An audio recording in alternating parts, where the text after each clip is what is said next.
आप सभी को प्रणाम और बोले विभा में आप सबका हार्दिक स्वागत और अभिनंदन। मैं विभा रानी और आज आपके सामने फिर एक नए विषय के साथ। नया विषय जाहिर है फिर से आज हम सोलो के ऊपर ही लेकर के आए हैं और सोलो का दर्शन या सोलो की फिलॉसफी। लेकिन इसके पहले अगर अभी तक आपने हमारा चैनल सब्सक्राइब नहीं किया है तो हमारा चैनल झट से सब्सक्राइब कर लीजिए, बेल आइकन प्रेस कर दीजिए, फिर लाइक करें, कमेंट करें, शेयर करें। और आपको अगर लगता है कि आपके किसी मन के किसी विषय पर, मन की किसी बात पर मैं बोल सकती हूँ और अगर वो मेरी कैपेसिटी में हुआ तो आप हमें इनबॉक्स में ज़रूर बताएं। और आते हैं आज के विषय पर। आज का विषय है सोलो में फिलॉसफी या सोलो में दर्शन या सोलो का दर्शन या सोलो की फिलॉसफी। क्या है सोलो की फिलॉसफी? देखिए, हम जब कोई भी काम करते हैं या कोई भी चीज़ करते हैं, कोई भी बात करते हैं, उसमें उसका अपना एक दर्शन छुपा होता है, उसकी अपनी एक व्याख्या रहती है और वह व्याख्या हमारे विचारों से निकलता है, हमारे जीवन को प्रभावित करता है, हमारी सोच को भी प्रभावित करता है और हमारे जीवन की दिशा को निर्धारित करता है।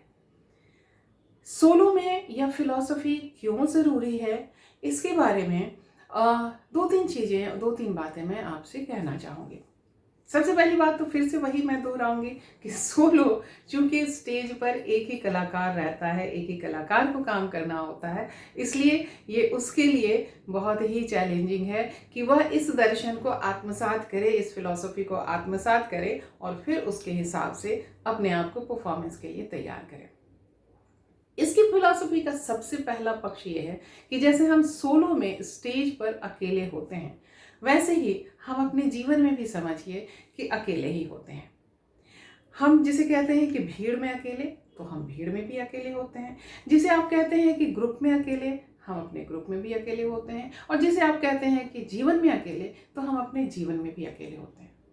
आपको थोड़ी ये उलटबाजी लग सकती है कि हाँ, हम तो अपने पूरे घर परिवार के साथ रहते हैं, हम तो सोलो करने जाते हैं तो भी हमारे साथ एक पूरा ग्रुप रहता है, हम दफ्तर जाते हैं तो हमारे साथ पूरा का पूरा एक दफ्तर का पूरा सेटअप रहता है, हम कहीं भी जाते हैं तो वो एक उस सोशल सेटअप में रहते हैं। जी हाँ, हमें इस बात से कहीं कोई इनकार नहीं है। लेकिन आप जहाँ भी जाते हैं अपनी इंडिविजुअलिटी को कैरी करते हुए जाते हैं और वहाँ एज ए इंडिविजुअल आप जाते हैं। आप वहाँ के कर्मचारी भी बन करके जाते हैं तो भी आपकी अपनी एक इंडिविजुअलिटी है। आप एज ए आर्टिस्ट भी जाते हैं तो भी आपकी अपनी एक इंडिविजुअलिटी है। आप जिस भी भूमिका में जाते हैं, हम अपने जीवन में हर समय एक न एक भूमिका में रहते हैं। इसके बारे में मैं आपसे बात कर भी चुकी हूँ। उसी तरीके से हम हमेशा अपने एक एक काम में लगे रहते हैं और हमारी पहचान उस समय उसी रूप में होती है।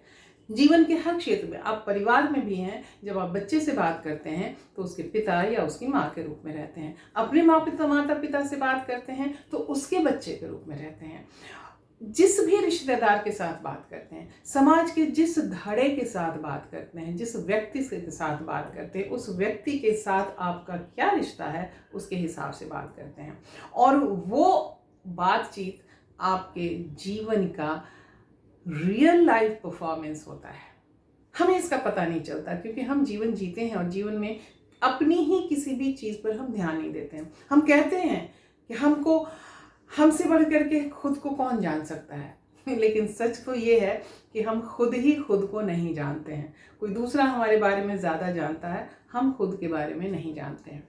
उसी तरीके से सोलो परफॉर्मेंस में जब हम आते हैं और जब सोलो को परफॉर्म करने के लिए करते हैं तो सोलो का यह जो एकला चलोरे का दर्शन है और एकला के साथ साथ चरैवेति का जो दर्शन है, उस एकला चलो और चरैवेति के दर्शन के साथ जब आप सोलो को तैयार करते हैं तो सोलो के जितने भी डायमेंशन हैं, उसके डायलॉग्स हैं, उसकी कहानी है, उसके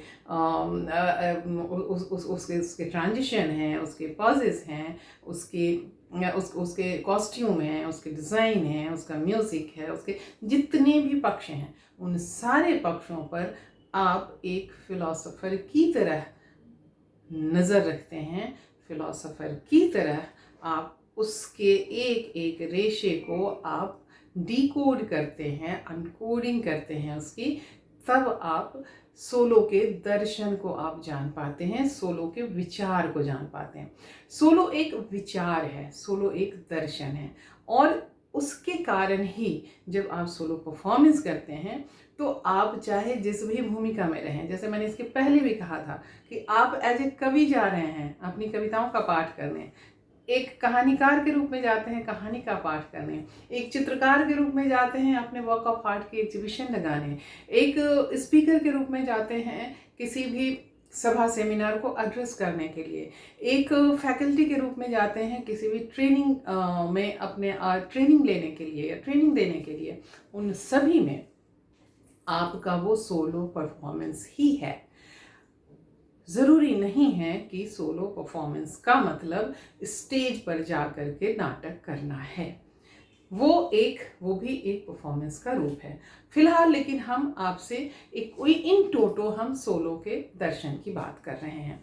तो सोलो के दर्शन की बात करने में ये आपके स्टेज परफॉर्मेंस पर भी है और ये आपके हर इंडिविजुअल परफॉर्मेंस पर डिपेंड करता है। और ये दर्शन एक ही चीज़ है उसमें कि इस दर्शन में कितना समर्पण है, कितना विचारों का समर्पण है, कितना अपनी सोच समझ का समर्पण है, कितना अपनी सीखने समझने के भरोसे पर का समर्पण है, कितना अपने आप को हर समय एक परीक्षा के रूप में, एक स्टूडेंट के रूप में, एक परीक्षार्थी के रूप में देखते रहने का समर्पण है।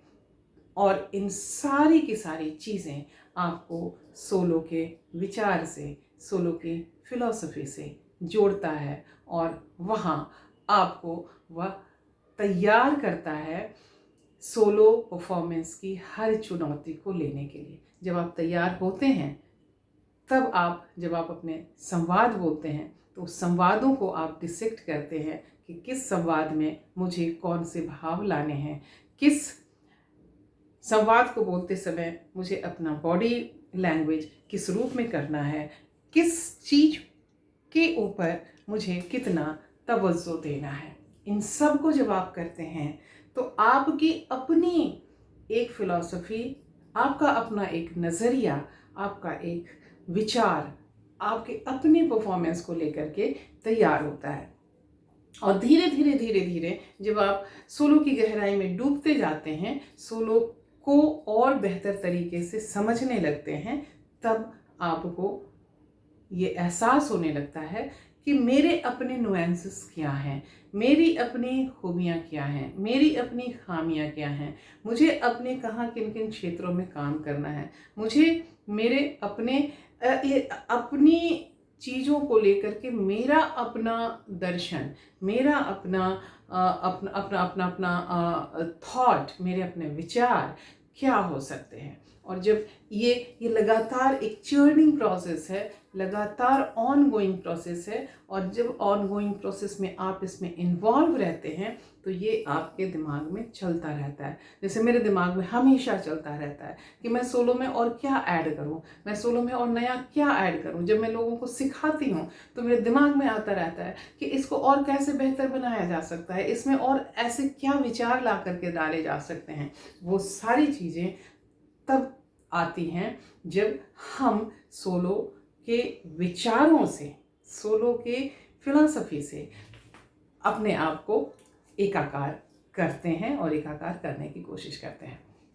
बस इतना ही, आज इतना ही, और अगले दिन हम फिर कभी किसी और विषय के साथ आपकी सेवा में उपस्थित होंगे। इस बीच अगर आप में से कोई भी हमारा online solo performance training programme join करना चाहता है तो आप हमें ज्वाइन कर सकते हैं। डिटेल में इस यूट्यूब के डिटेल में मेरा फ़ोन नंबर, मेरा कॉन्टैक्ट नंबर भी है, आप वहाँ भी मुझे संपर्क कर सकते हैं, कमेंट बॉक्स में आप संपर्क कर सकते हैं। और इसके अलावा मैं फेसबुक पर हूँ, लिंक्डइन पे हूँ, ट्विटर पे हूँ, इंस्टाग्राम पे हूँ, सभी जगह हूँ। जहाँ पर भी आप चाहें मुझे संपर्क कर सकते हैं, मुझसे सीख सकते हैं और अपने आप को जीवन के हर क्षेत्र में जो आपका सोलो परफॉर्मेंस है उसमें आप अपने आप को एक्सेल कर सकते हैं। और हाँ, चलते चलते आप सबके सहयोग के लिए धन्यवाद। और आप सब अगर सहयोग करना चाहते हैं तो उसमें हमारा गूगल पे नंबर भी दिया हुआ है, आप हमें गूगल पे से भुगतान करके भी